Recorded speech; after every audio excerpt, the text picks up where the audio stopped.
I'm pleased and very, very honored to be able to deliver the Marguerite Schumacher Memorial Alumni Lecture this evening. I had the great privilege of attending University of Calgary when Dean Schumacher was at the faculty.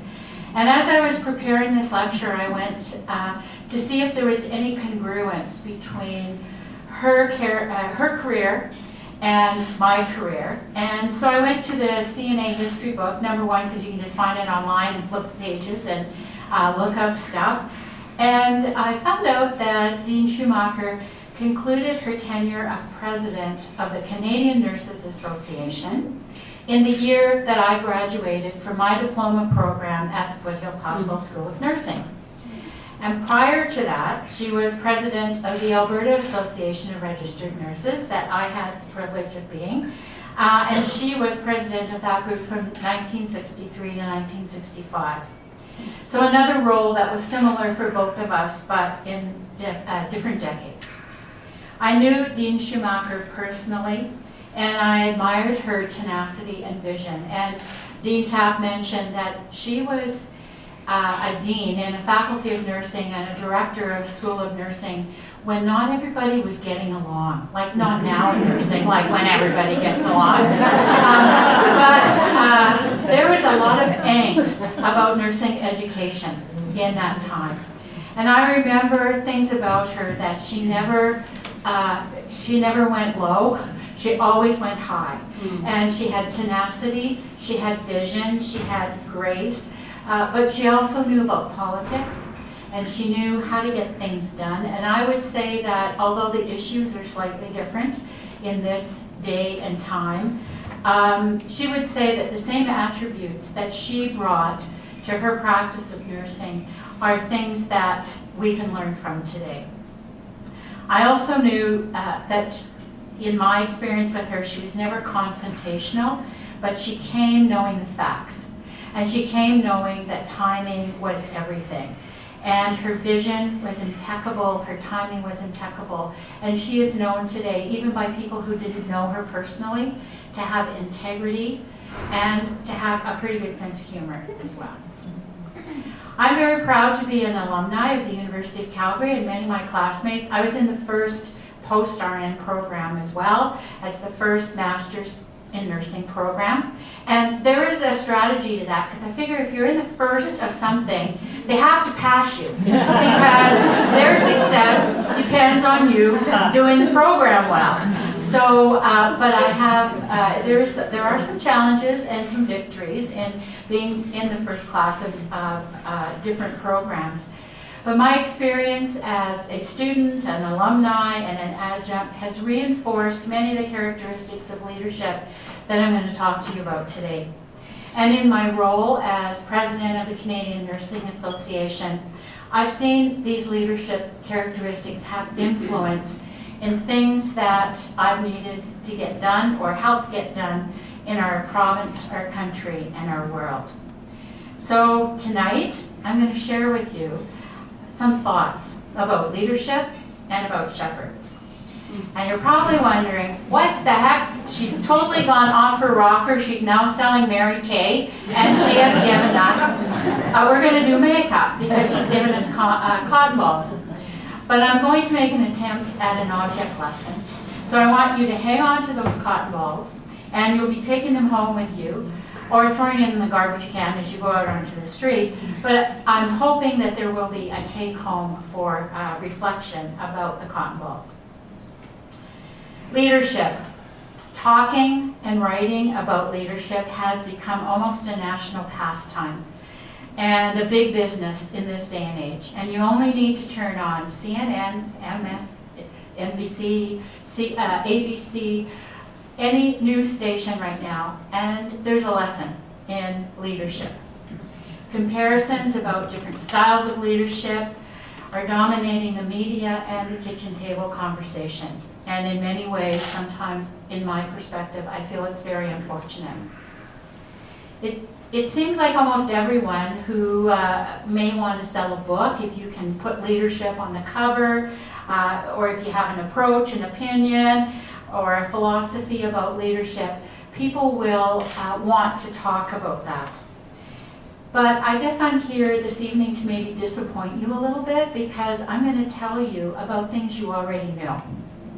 Leadership is not rocket science. Leadership is common sense for common good. Common sense for common good. Leadership is based on caring, grounded in ethics, and dependent on relationships, and we all know that. When I was in Whitehorse last year, I was giving a speech, and someone came up to me after the speech, and she said, "Thank you for hitting me on the back of the head." I'm thinking, oh my gosh, I'm going to have to get bail money in Whitehorse. And I don't know that many people here. She was going to charge me with assault. But her way of thinking and her way of talking about that was, when I did my presentation, it wasn't new information for her. It was things that she already knew, but they were at the back of her mind. And some of my comments had brought them to the front of her thinking. So tonight, figuratively speaking, trust me, I want to stimulate things that in your thinking that you already know. I know that a good speech, a useful lecture, and a successful sermon always have an outline. So I just want to tell you a little bit about where I'm going. So P.S., you'll also know when I'm going to be done. So I'm going to talk a little bit about leadership. I'm going to share with you some leadership lessons that I've learned from living 43 years in a non-urban setting in the beautiful, idyllic, picturesque town of Canmore. And I'm going to close up by talking about some leadership lessons from shepherds. When I was beginning in my career, I was misguided and uninformed. And I wouldn't have fessed up to that at that point. But now I'm being old and reflective, and I'll say, you know what, I didn't know good back then. Leadership meant different things to me at that point. I thought that management and leadership were the same thing, and now I know better. I thought that credentials and position in the organizational chart equated with leadership, and now I know better. What I should have done is I should have remembered what I learned in 4-H. Has anyone in this room been in 4-H? Good for you. Because, well, I joined the 4-H Beef Club because, well, quite frankly, I got kicked out of the knitting club because I couldn't catch on. And all the boys were in the beef club, so I went to the beef club. But I learned in 4-H to learn to do by doing, work in teams, and consider my head, my heart, my hands, and my health in my contribution to society. So if we think about what does your head, your heart, your hands, and your health mean to your leadership skills, I think that can be a powerful reflection. When I was younger, I also believed that you had to have power before you could have leadership. And now I know it's exactly the other way around. I know that you have to have leadership, and that is not given to you by yourself, it's given to you by others. And once you have that, then you can have power and influence. One of my brothers gave me this card, and I try not to take it personally, but I am the oldest of 6, and I'm really bossy. And this was my second youngest brother, and he thinks he's all that in a bag of chips because he's a vet, but he does send me these nice little cards with jabs once in a while. But I think leadership has been defined as the ability to influence others in the determination and achievement of goals, pure and simple. And it's not dependent on your job title. Leadership requires creative thinking, excellent communication skills, and the will to act. And that's the dry textbook definition of leadership. And we've all attended seminars, workshops, classes, read books, had small group discussions, listened to podcasts. And some of you are actually smarter than I am about leadership because you teach those classes. And I don't want to insult your intelligence. But do you want to know what I think leadership is, pure and simply? Leadership is based on relationships and getting done what needs to get done, involving people, gaining their commitment, and encouraging them to participate in the tasks related to mutual goals.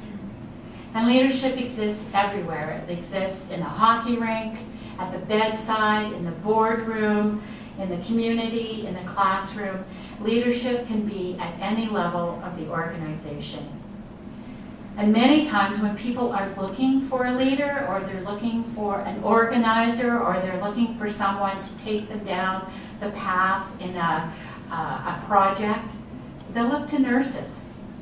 Because we have that skill. We have that skill of establishing relationships and getting done what needs to get done. Anyone who knows me knows I love to tell stories, and my initials are not BS for nothing. But I want to tell you an example and a story about the cost of leadership. And sometimes we think that leadership is, oh, she gets to give a lecture and we're all going to have wine and eat nice food and it's all going to be great. But sometimes there can be a cost to leadership. Several years ago, I was invited by PAHO, which is a subsidiary of WHO, to travel to Chile to help them write nursing legislation. In the era of Pinochet, there was really no organization. They didn't know how many nurses there were in Chile. They had no nursing legislation. They didn't have scope of practice. They didn't even have a definition of nursing. And that was 10 years ago. So I traveled to Chile. I got like about 30 hours notice. I was going to Chile. Stayed there for 5 days. Didn't even know I was awake half the time. But I went to the Chilean Nurses Organization, their association, went to their building where they work. And in many of these countries, it's an association and a union, which was what they had in Chile. And they were trying to get nursing legislation. So I brought some examples, was trying to help them formulate what might be a scope of practice for nursing legislation. So we were sitting in this beautiful old house, which is where their office was, and in the dining room, it was a big dining room table with a beautiful fireplace, about the size of the one that was outside in the room this evening. And around the fireplace was all these little gold plaques, about this big. And I thought, isn't this nice? Like, they've got so many donors to help them do their work. And that was my North American view of those plaques. So I asked them about the plaques, and I said, are those people who are helping you in your cause or donating to the work that you're doing? And they said to me, those are the nurses who are missing. And in the days of Pinochet, if Lorraine and I sat around a kitchen table and we talked about nursing and how we wanted to advance the profession of nursing, we could be arrested and we may have gone missing. Even if you were working in a hospital and you were sitting at a cafeteria table and talking about perhaps organizing a group of nurses to do something, that was considered to be in association, and there was a law against being in association. All those plaques were nurses who were vocal, who were trying to organize nursing in a professional way, but also in a unionized way, in the days of Pinochet, and they went missing. Their families assumed, and probably rightly so, that they were not alive anymore. Their leadership had a really high cost. And sometimes in our little cocoon of North American professional nursing and all the comforts that we have, we forget that there still are nurses in some countries who are struggling to move forward the profession of nursing and be leaders in that regard. Leadership is making a difference in other people's lives. And in that difference lies their healing and your power, pure and simple. We've all seen leaders who dash into the fray with lots of heart and too few skills and end up being a crash. And we've also seen leaders who have skills but no heart and leave behind them a trail of trouble. And then still others who have the skills and the heart, but they're hamstringed hamstrung, just made up a new word, hamstrung by the flavor of the month business model, rather than just thinking about common sense for the common good. I love this quote by Florence Nightingale. It was written towards the end of her life. She knew that she didn't have much longer to live, and she was writing like crazy to try to get all of her thoughts down before she passed. And she talks about, I love this, hard, practical work. And we are all doing hard, practical work. And that's what leadership is, hard, practical work for nursing reforms. And I think that we can reflect on this as something that Florence would like us to do, but also that it has stood the test of time in terms of Florence's view of we really want, and when I see nursing students and individuals who are early in their nursing career, I think and I pray that they will just carry on that hard, practical work. Too many leaders burn out or give up, and they have broken spirits and broken organizations. And sometimes I felt like this. I felt like, you know, whatever I do, it's not going to make a difference. I am like so done with this. Nothing is working.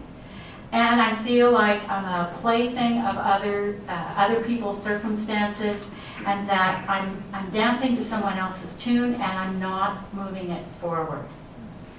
But we also have to recognize that sometimes you just have to wait it out. I've waited out so many restructurings, organizations, bosses. I've been bounced around in the org chart so many times. Sometimes the thing to do in leadership is to lay low and wait for the others to go on to something else. Now you know my secret. But we also know that change is a way of life. Like if someone says to me, oh, well, we'll just wait for this change, all this change to stop. Well, you're very foolish if you think that change is going to stop. I had the privilege of meeting Ambassador Swing from the USA, and he is also working very hard at the United Nations related to displaced populations. And he says he just laughs out loud when people say, well, we'll just wait for all this movement to stop and all these refugees and displaced populations to stop moving. But that's going to be our life. That is the reality. And the reality is tomorrow there's going to be a change. And how we deal with it rests with us. Change comes in many ways. And I love this cartoon where this little boy is talking about his grandma. It doesn't matter what finger you hit Wi-Fi with. But we've all hit that time where not another technological change, not another thing that I have to pay attention to. Leah Curtin is one of my favorite authors, and many have said that she's the mother of nursing ethics. And she talked about true leadership in an editorial that she wrote several years ago called Reclaiming the Power to Heal. And she said that unfortunately, when people look back at this time, they may not see too much light. They may see these times as dull and gray, dominated by the bottom line and the neglect of human values. And they may see it as when we withdraw from work, from one another, and even from our patients. And I think that we need to say, that's not going to be our reality. That's not going to be what we want.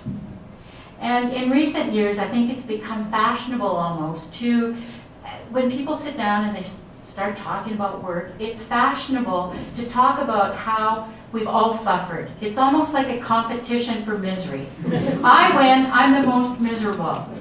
We've been taught to look for failings, for deficits, for injustices, and it's almost like we're expected to talk about how bad it is. And I'm trying to make a conscious effort that this is not my attitude, that I will not lead this way. I will say, you know what, that's really crappy. Let's move on. What can we do to make it better from this situation? Somehow we have to get it across that the best practice of leadership is our primary duty and the most cost-effective gift that we can give to society. Never minimize the knowledge, skills, and contributions that you have to offer because you're a leader and a servant. And I think as nurses, we should never minimize that privileged place that we have in terms of the work that we do every day. Sometimes we romanticize it and cue the violins and it's all like beautiful and wonderful. But really when you step back, who else gets that opportunity to make a difference for people, families, groups, communities, populations, nations? A couple of Christmases ago, I was walking by the nursing station, and there were Christmas cards on the nursing station, and I looked at one, and it was from a young man who, well, you know, in Canmore, we live beside these big rocks. People make bad choices. When they go up the big rocks, then they come down the big rocks in ways that they had not planned to come down the big rocks. And this young man from Indiana fell off the big rock, and he was with us for several weeks. He was a young man, he was away from home, he was away from his mom, and he had sent a Christmas card back to the nurses the year following, and he only wrote one line in the Christmas card: "Thank you for saving my life." Do accountants get that? Do lawyers get that? Very few doctors even get that.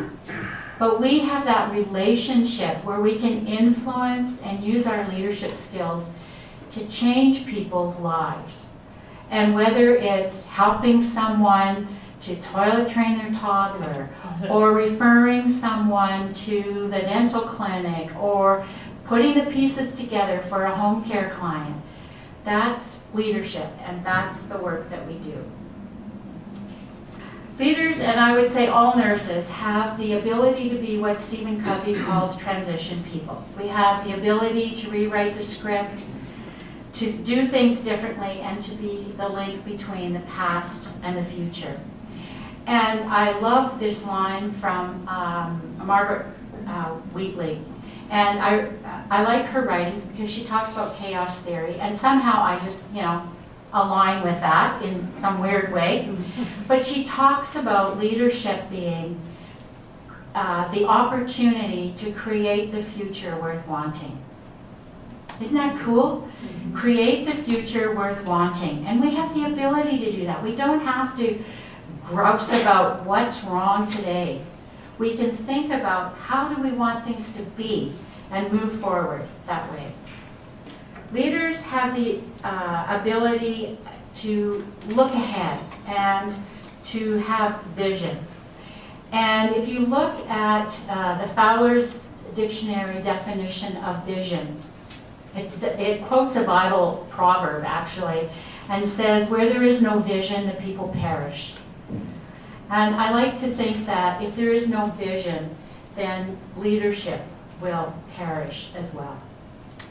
My involvement in CNA, working with leaders in every province and territory, and over the last 3 years, I've been in every province and territory at least twice, and representing Canada on the international stage has been a lesson in leadership for me. A lesson in how to get things done, how to move policy and be an advocate. And at this point in time, whether you like the federal government or not, the federal government is the federal government, right? And that's how you move things along, no matter what stripes they are. And at this particular time, we have an open door and we have the ear of government. So now we're demonstrating this leadership style that is smelling like sheep. And this, in a few minutes, it will make sense, trust me. Because nurses very seldom speak about themselves and only themselves. To get things done, nurses have always talked about their patients, their families, the population, and we speak for others. Whether we're speaking to the Prime Minister, and you can believe me, I've shopped around this picture quite a bit to get things done, or whether we're talking to the person in the bottom right-hand corner who is a recovering addict at the downtown east side in Vancouver. Both people having equal emphasis in terms of my listening and my understanding. CNA's example of influence and advocacy have included things that I have been privileged to be involved in them. A national action plan for home care, which this country has never had. And they're going to be talking about it in 3 summits over the course of the next few months across Canada. And you may know or assume that CNA was instrumental in medical assistance in dying. Well, the reason it's called medical assistance in dying is because of CNA. Because it was called PAD, physician-assisted death, until we marched up the hill and said to the Federal Minister of Health at the time, Minister Philippot, we said there's more than just physicians who are involved in this choice for Canadians for end-of-life care. And that you have to call it medical assistance in dying. And that's why the name changed. We were responsible for influencing the federal minister to allocate $3 billion in home care funding across this country. We were responsible for advocating for an accountability framework for federal funds that are transferred to the provinces. Now, when I talk to the premiers of the provinces about that, they were not too keen about that particular idea, because in some provinces, they were building roads with the health transfer money. But the home care money comes with strings. And it's the first federal transfer money for health that has come with an accountability framework. We've been successful in reducing NP barriers in federal legislation. We've been active in the opioid crisis, and now we're all on the legalization of cannabis, and that will probably be the next thing that people will follow me on Twitter nicely and not so nicely about. But leadership is about results. And the environment for leadership now is the same environment that Dean Schumacher was involved in. Different issues, but it's making a difference, and it's common sense for common good. So remember to create that future worth wanting. I've been, as I mentioned, 43 years in a non-urban, I don't call rural, who would call Canmore rural? Like, I haven't seen any cows there recently. So, it's a non-urban healthcare setting. But I've learned some leadership lessons by living there. And the characteristics of small-town Alberta have contributed to my view of smelling like sheep. So remember those cotton balls? I'm getting to them. I'm getting to them. Influence is based on a foundation in relationship and values, or everybody knows everybody else's business, right? You can't get a new car without everybody in town knowing you have a new car. And you don't escape from leadership at the end of your workday. They see you in the post office, they see you in the grocery store, they see you on the ball diamond. You were there when their children were born, when their mother died, when their son fell off the top bunk bed and had to be stars to Children's Hospital. So you're involved in other people's lives. And some people would say to you, oh, when you're a leader, you need to be aloof, and you need to not know about people and not know that your grandma is in a nursing home or whatever, because that makes you less of a leader. I'm here to tell you that that's phooey, and that you need to be involved in other people's lives. Influence is based on a sense of interdependence. If you try to get something done on your own in rural Alberta, you'll probably fail. It's not going to be successful. You need to get people together. You need to move things as a group. I once asked a student, she was kind of, I think it was like her second clinical day, and she was wandering around the Canmore Hospital, and her eyes were like dinner plates. And I said, well, how's it going? And what is it like? What do you think that this is like, being a nurse in a rural hospital? And she said this to me, I've used this quote a lot. She says, "You do everything to everybody." And that's the truth. You can be in the labor and delivery room in the morning, you can be in the trauma room at noon, and you can be admitting an asthmatic child in the afternoon. You need to be able to do a lot of different things all at once. And isn't that about leadership? Like, leadership is not just being single-minded and doing what you think is right. You have to be open to changing your path or changing your schedule or taking a different meeting than what you've planned.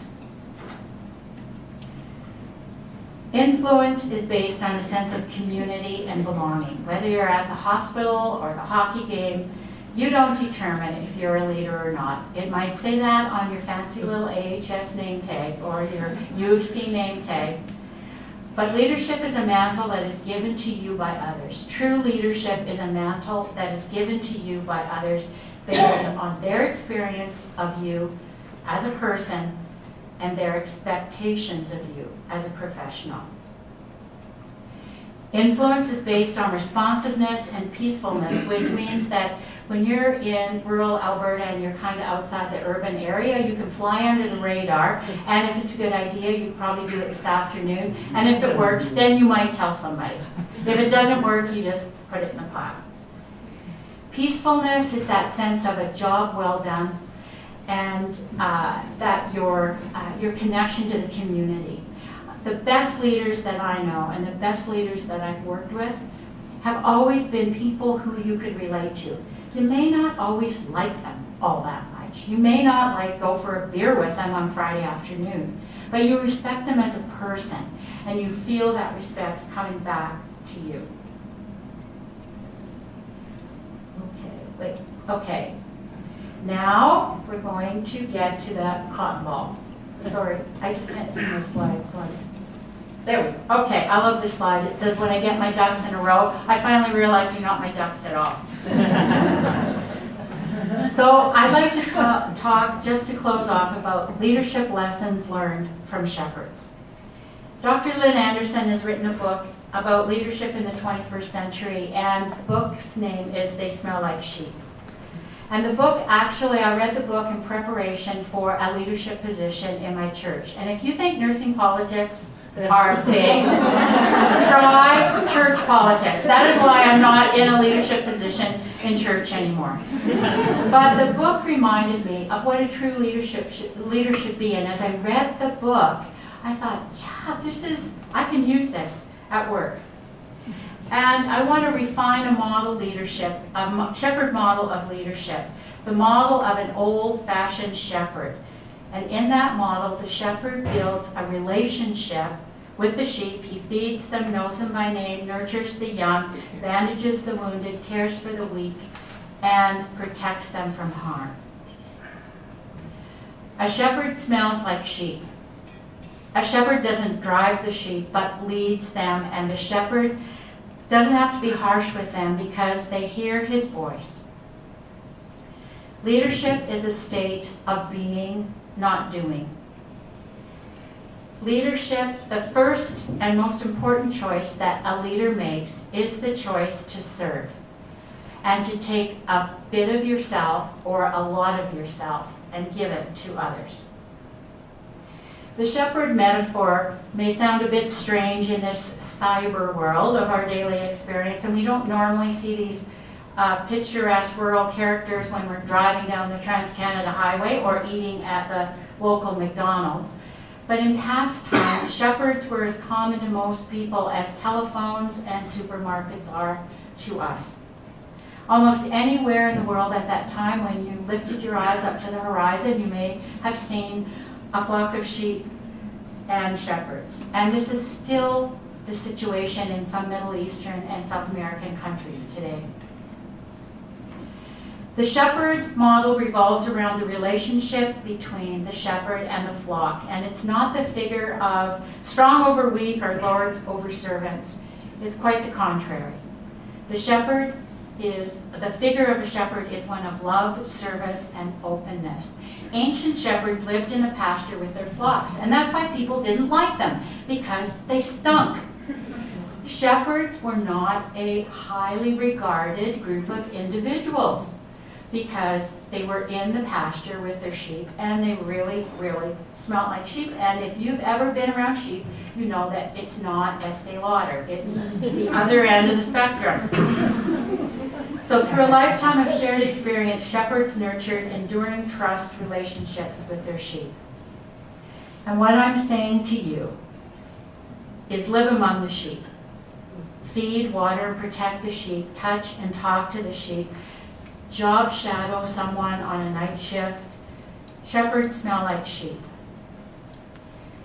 The shepherd and the flock relationship implies 3 qualities of leadership that we all know are valuable: availability, commitment, and trust. Being in a leadership position does not guarantee a following or trail of sheep will come behind you, but they will usually follow the voice of a trusted shepherd. You may have known or may have remembered that a few years ago there was a big flood in Calgary and in Canmore. In Canmore, we were isolated for 6 days. Nobody could come there. We couldn't go anywhere. Stuff was coming by helicopter. People were driving their burleys down the #1 highway because there was no traffic there. But at that time, the basement of the Canmore Hospital was also filling up with water. And I thought, okay, well, the floor is just going to get a little bit wet. And then it got up to my ankles, and I thought, you know what, we probably should move this stuff from the basement, like the pharmacy, the kitchen, things that you might need in a hospital.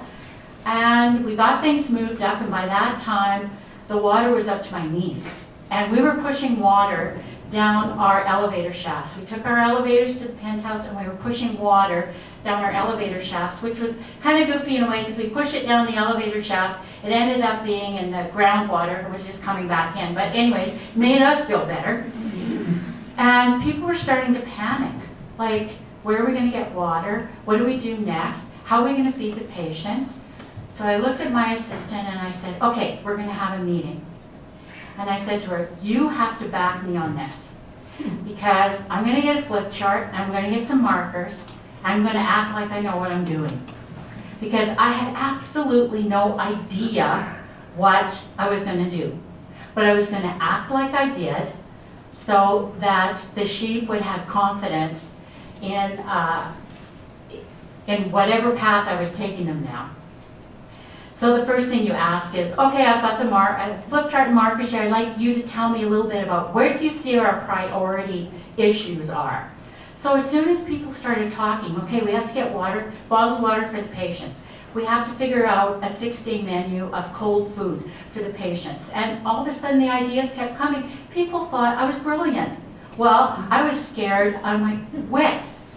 But I had given people the impression, I was a good actress at that point, I had given people the impression that there was a leader, we were going somewhere, even though the water was up to my knees in the basement.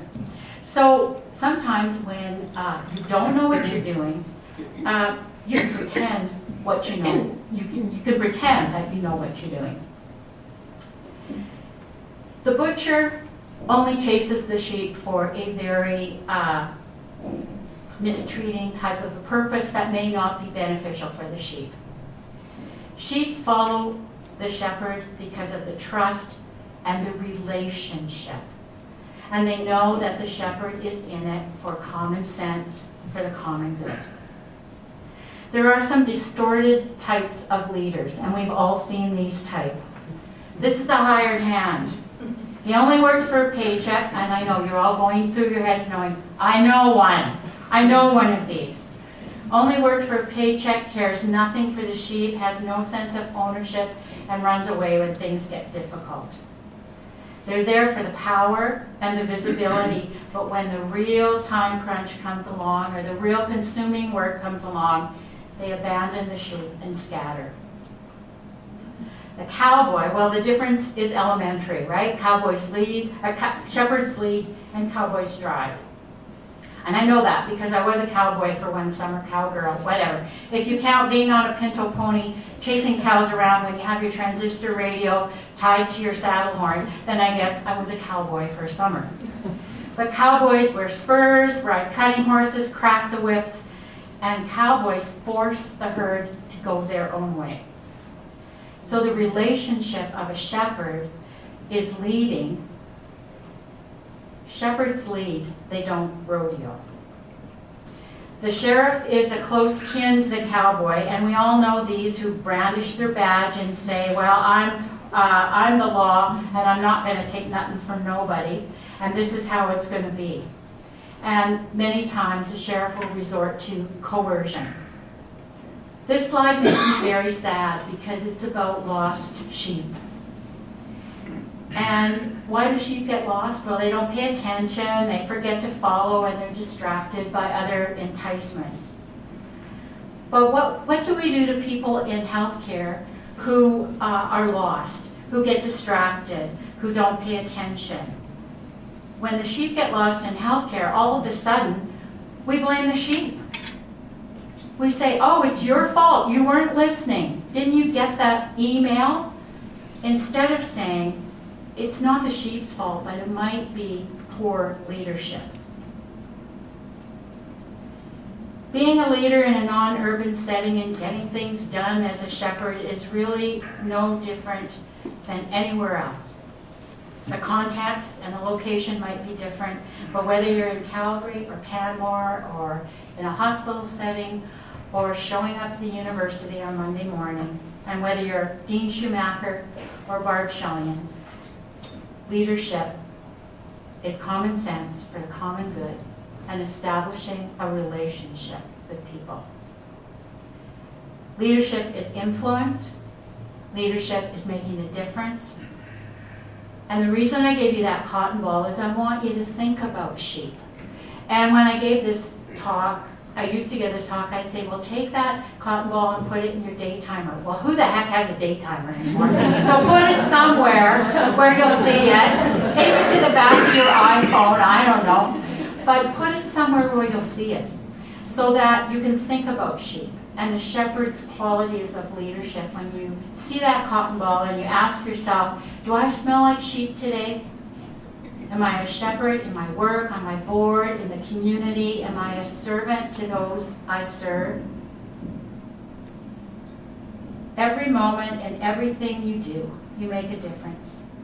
That is the obligation and the gift that we have in the nursing profession. And I want to thank the Faculty of Nursing for giving me this opportunity and the alumni for giving me this opportunity to speak. And I hope that there's been something in that I've said that you can take home to your place of work in a concrete way.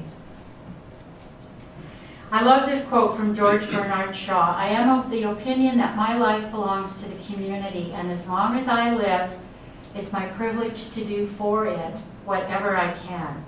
And then the quote goes on, I want to be thoroughly used up when I die, for the harder I work, the more I live. Life is no brief candle to me. It is a sort of splendid torch, which I have for the moment, and I want to make it burn as brightly as possible before handing it on to future generations. Every year in Canmore, there's golden eagles that come at a specific point of year, and they make their way across the skies. And last year when I was watching them, I was impressed by their determination against the air currents and how they never gave up in spite of the circumstances and the conditions. And I was also reminded by eagles, shepherds, and leaders when I came across this anonymous quote, and I want to share it with you today. A true leader has the confidence to stand alone, the courage to make tough decisions, and the compassion to listen to others.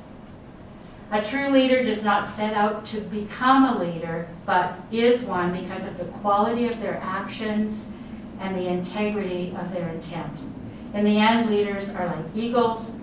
They don't flock, you see them one at a time. And in the end, leaders are like shepherds. They smell like sheep. Thank you once again for giving me this opportunity, and it's been a gift for me to be able to talk to you about leadership. Thank you very much.